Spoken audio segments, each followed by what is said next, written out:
بسم الله الرحمن الرحيم السلام عليكم ورحمة الله وبركاته ودنا يتكبراتችሁ ወንድሞቼና እህቶቼ والله በጣም ድክም ብሎኛል ወላኪን ይህችን ነጥብ ላውራ ብዬ ነው የመጣሁት ምን መሰላችሁ ከተወሰነ ጊዜ በፊት ተقريبا የዛሬ 1-2 ወር በፊት አንዳንድ ወንድሞቻችን ትላልቅ መስአላ የሚባሉትን ማለት በዑለማ ደረጃ ብቻ በሕት የሚደረግባቸው መስአላዎችን አዋሙ ላይ አውጥቶ ሙናቀሻ እንዲደረግበት በር ከፍተው ነበር። ያ በር ሲከፈት መጀመሪያ ሄደው እዚያ ቤት ላይ ሐሳብ ከሰጡ ሰዎች መካከል ነበርኩኝ ብዬ አስባለሁ። ምክንያቱም ያ ነገርን ስመለከት አካሄዱ ትክክል ስላልመሰለኝ እና ትልቅ ስህተት እየተሰራ መሆኑ ሲገባኝ ሄጄ እዚያ ጋር ያሉት ወንድሞቼን አናገርኳቸው። ይህ አሁን እየሰራችሁ ያላችሁት ነገር አምናችሁበት ነው ወይ? ምክንያቱም ከአካሄዱ ራሱ መጀመሪያውኑ ስመለከት ትልቅ የቤት ስራ ሆኖ ሙስሊሙን ማህበረሰብ የሚያዘናጋ ስራ መሆኑን የታየኝ ለኔ ማለት ነው። ሙስሊሙን እርስ በራሱ እንዲፋጅና ለሌሎች በር እንዲከፍት። ምክንያቱም እኛ በጣም ብዙ ኬዞች አሉብን እንደ ሙስሊሙ ማህበረሰብ በጣም ብዙ ልንጋፈጣቸው የሚገቡ በጣም ብዙ ትላልቅ ነጥቦች አሉብን። እኛ ሙስሊም ወንድሞቻችን ሙስሊም ስለሆኑ ብቻ መስጂድ ውስጥ እየተገደሉብን ያሉ ማህበረሰቦች ነን። ሴቶች እህቶቻችን ሒጃብ አድርጋችሁ መማር አትችሉም ተብለው እየተባረሩብን ያሉ ሙስሊሞች ነን እኛ። ይህ ሁላ ነጥቦች እያሉን እነኚህን ነጥቦችን ምን አድርገን ከየት አስቀምጠው ወይ ደግሞ የት አስገብተን ነው ይሄንን ነጥብ በዑለማ ደረጃ ብቻ ቁጭ ተብሎ ለውይይት የሚቀርብን ነገር አደባባይ ይዞ የተወጣበት ምክንያት ብዬ ስናገር አይ ነገሩ እኮ እንደዚህ አይደለም፣ እንዲሁም ይህ ነገር አላየኸውም እንጂ በደንብ አድርጎ ማህበረሰቡን የሚያቀራርብና ሙስሊሙን እንዲተዋወቅ የሚያደርግ ነው የሚል መልስ ነበር ይመጣልኝ። አልተቀበልኩትም ያንን መልስ፣ ምክንያቱም ስህተት መሆኑ ይታየኛል።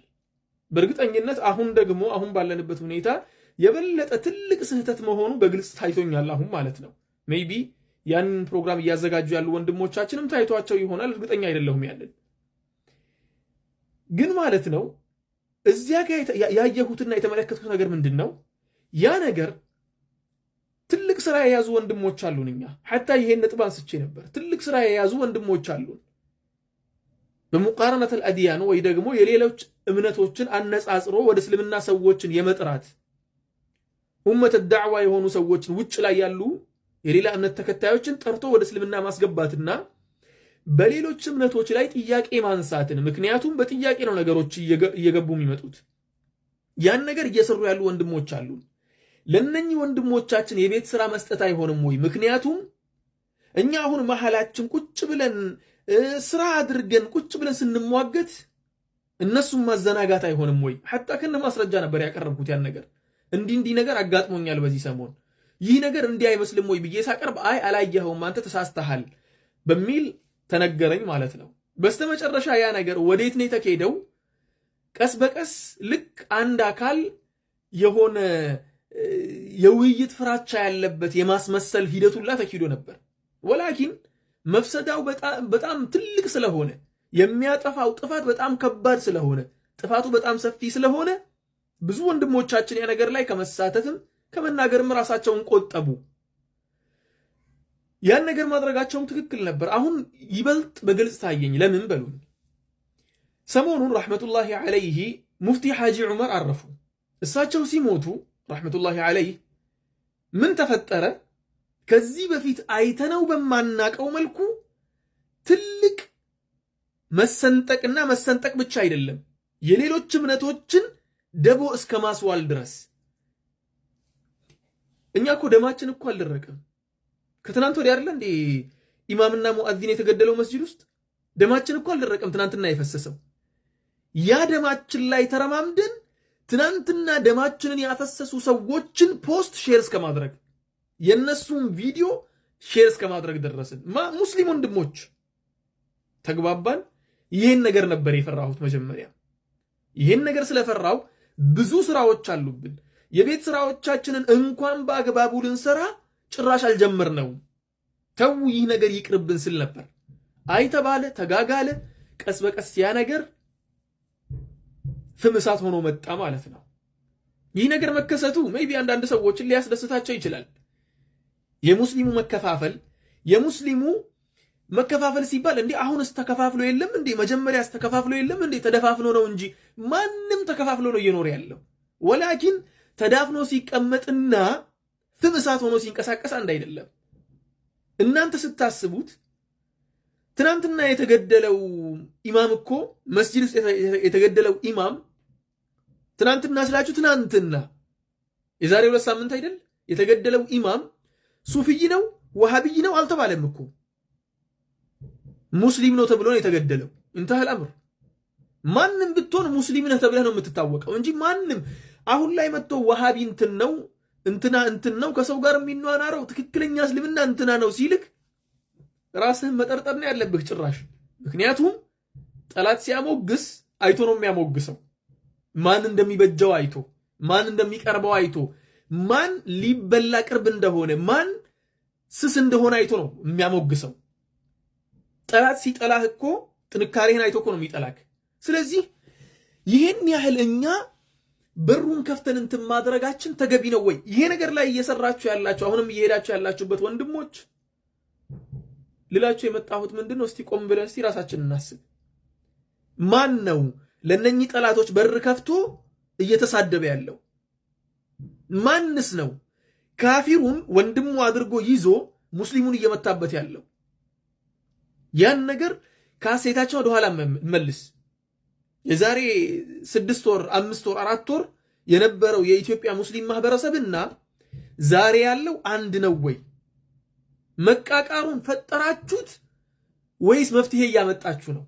እናንተ የምትፈልጉት መፍትሄ ከሆነ ማህበረሰቡ ነገሮችን ሶልቭ የሚያደርግበትን ሙስሊሙ ማህበረሰብ የሚጠናከርበትን የሚበረታታበትን መንገድ የምትፈልጉ ከሆነ ለምን እንዲህ ያሉ ነገሮችን በውስጥ በኩል እንዲደረጉና ስርዓት ባለው መልኩ ቲፎዞ ባለበት መልኩ ሳይሆን ቁጭ ተብሎ ዒልምይ በሆነ መልኩ መወያየት የሚቻልበት መንገድ ለምን አልተደረገም? አሁንም ወንድሞቼ ያን ነገር ቆም ብላችሁ አስቡበት። አሁንም ቆም ብላችሁ አስቡበት።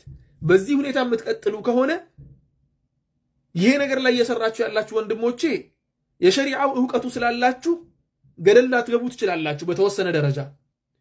ዕውቀት የሌለው ሰው ደግሞ ካፊሩን በእርግጠኝነት ያለምንም ጥርጥር ካፊሩን የሱን ሰው ስላሞገሱ ወይ ደግሞ እሱ የኔ ነው ብሎ የሚያስበውን ሁላችንም እኮ ሙስሊሞች እኮ ነው አይደል እንዴ? የኔ ብሎ ያኛው ያሞገሰውን አይ እንትናን እኮ ደግፎልኛል በሚል ወላእና በራኡን የሚገነባው ሙሉ በሙሉ ወላእና በራኡን የሚገነባው በሼክ እከሌ ላይ በእነንትና አስተሳሰብ ላይ ብቻ ነው የሚሆነው ማለት ነው። በላኢላሃ ኢለላህ ሙሐመዱን ረሱሉላህ ሳይሆን ወላእና በራኡ የሚከሰተው ወላ ካፊር ይሁን ወላ ምን ይሁን ልክ እንደ ብሔርተኝነቱ ሀገራችን ላይ እንዳለው ብሔርተኝነት ይሄም ጎጠኝነቱ ወደ ብሔርተኝነቱ ሁኔታ ይለወጣል ማለት ነው። ስለዚህ ወለሩበማ ተብኒ ቀስረን ወቱደሚሩ ምስረን ይባላል። አንዲትን ትንሽዬ ፎቅ ገነባለሁ ብለህ ሀገር ልታወድም ትችላለህ። ያ ነገር እንዳይከሰትብን ቆም ብለን እናስብ። በዚህ ነገር ላይ እየሄዳችሁ ያላችሁ ወንድሞቼ እስቲ ቆም ብላችሁ ወደ ኋላ ተመልሳችሁ እስቲ ይሄን ነገር ጥቅሙና ጉዳቱን እስቲ አመዛዝኑና ጥቅሙ የቱ ጋር ነው ጉዳቱ የቱ ጋር ነው?